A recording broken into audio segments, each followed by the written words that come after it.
guiding light to your future as you are often headed where they already are. Therefore, surround yourself with friends who are going where you want to go, who share your values and convictions and drive each other to be the best self you can be. Learning from others is not a passive process, but one that requires work and commitment on our part. So pick out qualities in others which you admire and implement them. And use negative qualities as reminders of where you don't want to go, or get rid of bad traits you might have yourself. There is always something to be learned. Number 6. Ignore gossips. To quote Confucius, "If they spit at you behind your back, it means you're ahead of them." There are 7 billion people on this planet, out of which we'll roughly encounter 25 to 30,000 of them in our brief lifetime. At any phase of your life, there are going to be people who are going to be more fortunate than you, and there are going to be people who are going to be less fortunate. Unfortunately, some of them will gossip about your fortunes behind your back. It feels pretty awful to have people talk about you behind your back, but people usually do this for 3 main reasons. 1, when they can't reach your level. 2, when they don't have what you have. And 3, when they try to copy your lifestyle, but can't. A jealous person won't come and tell you that he's jealous of you, nor will he say it directly to one of his friends, but instead his jealousy will appear in the form of hatred, resentment, and gossiping. The people who envy you the most are the ones who are most in need of what you possess. For example, your millionaire friend's never going to envy you if you bought a new average price car, but your friend who has no car is the one who's most likely going to be jealous of you. Good or bad, people are going to talk. Focus on the people who care about and support you, not the people who gossip. Number 7. Think of the consequences. In the words of Confucius, when anger arises, think of the consequences. According to Confucius, if we're angry at someone, then we're defeated by them. We in the West believe that anger is not always bad. We believe that anger is justified if one is angry at the right time and in the right context. Confucius, just like Seneca, believes that there is no such thing as a good amount of anger, and it is extremely important to think of the consequences when an emotion like anger arises. Anger is a powerful emotion, and it may have destructive results for you and those closest to you. Anger can lead to arguments, physical fights, physical abuse, assault, and self-harm. Hence, whenever you feel you're about to get angry, remove yourself from the situation that's provoking you, or withhold all actions until you feel yourself in a completely tranquil state of mind to think of the consequences. Try reading, deep breathing, meditating, or some other activity you find relaxing. This can relieve the tension in your muscles and help you relax. Even after taking the time off, if you feel that you're wronged, you should choose to forgive and move on, because at the end of the day, to be wronged is nothing unless you continue to remember it. Number 8. Practice the art of silence. As we learn from Confucius, silence is a true friend who never betrays. Silence is a rare privilege in the modern world. When we're not talking with others, we fill our sonic space with different types of media, and with the advent of podcasts, we can always have something to listen to. For some of us, the absence of sound is almost startling, as we feel automatically compelled to turn on the TV or radio. There are times throughout the day to integrate silence into it if you keep an eye out for them.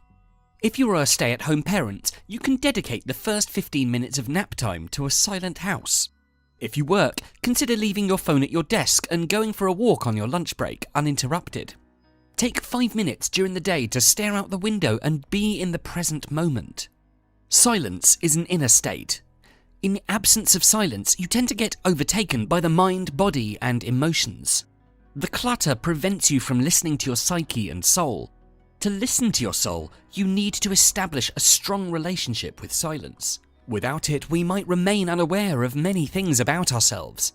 Silence empowers you to think things through and come up with solutions, because it's only in silence that you can truly listen well, that you can listen to the deepest wisdom of your soul. Number 9. Practice filial piety.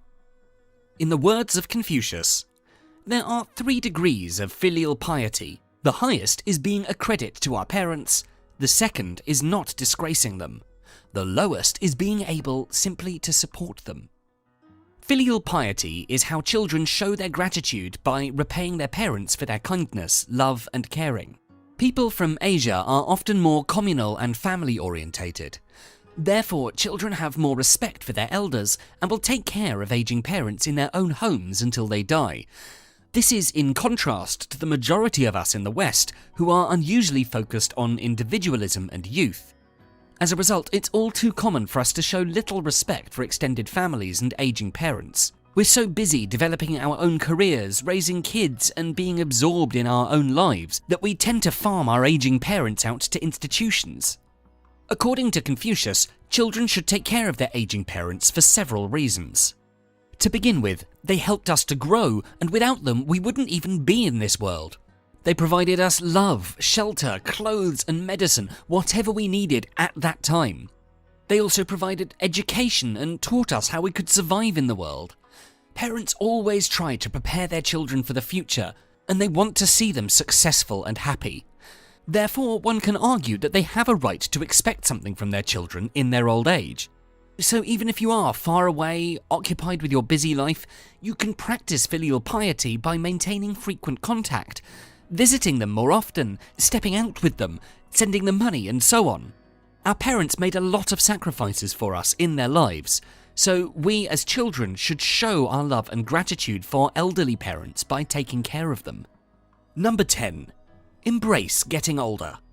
In our final piece of wisdom from Confucius, he tells us, "Old age, believe me, is a good and pleasant thing. It is true you are gently shouldered off the stage, but then you are given such a comfortable front stall as a spectator." When we turn 40, we suddenly find ourselves slowing down, gaining weight, and losing muscle tone. We're less energized than a few short years ago. A new study has concluded that people with a positive attitude about getting older live longer and have better mental health. Those who look at aging as a bad thing are more likely to suffer a heart attack, a stroke, or die several years sooner. Hence, we need to change our perspective.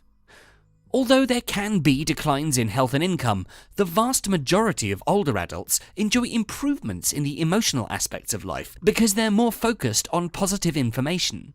While you might not be able to do all the things you once did when you were younger, there are ways you can compensate by finding other activities that are just as rewarding, like finding something to commit to improving, whether it's tennis or chess. You can also focus on helping others, especially younger people. We really shouldn't forget, the alternative to aging is dying young.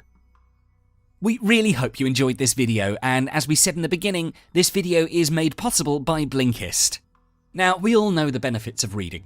Most of us have a book on the bedside table, the one that we always promised ourselves we'd get around to finishing, but the majority of us don't even come close, often not even opening the book at all. We fool ourselves into believing that we don't have enough time because we spend too many hours doing countless activities that bring us little joy, such as commuting, chores, and staring at our phones. Blinkist helps us turn these little blocks of unallocated time into precious and rewarding moments for learning and reflection by taking the core insights and need-to-know information from the best non-fiction books that you want to read and packaging them down into just 15 minutes for you to read or listen to. Blinkist now connects 8 million readers worldwide to the biggest ideas from best-selling non-fiction books, covering everything from psychology and management to philosophy and mindfulness, with new titles added every single day. So, being a teacher and a YouTuber, I love the fact that in less than 15 minutes, I can get the relevant information I need to stay informed and healthy. I use Blinkist when I'm driving to work and when I'm in between my lectures. I've actually read and listened to a lot of books on philosophy, like The Daily Stoic by Ryan Holiday, How to Be a Stoic by Massimo Pigliucci, and Happy by Darren Brown. I heartily recommend that you check out these wonderful books on Blinkist. And the first 100 people to click on the link in the description will get unlimited access for the first week to try it out, and a 25% discount if you then want to go on to a full membership.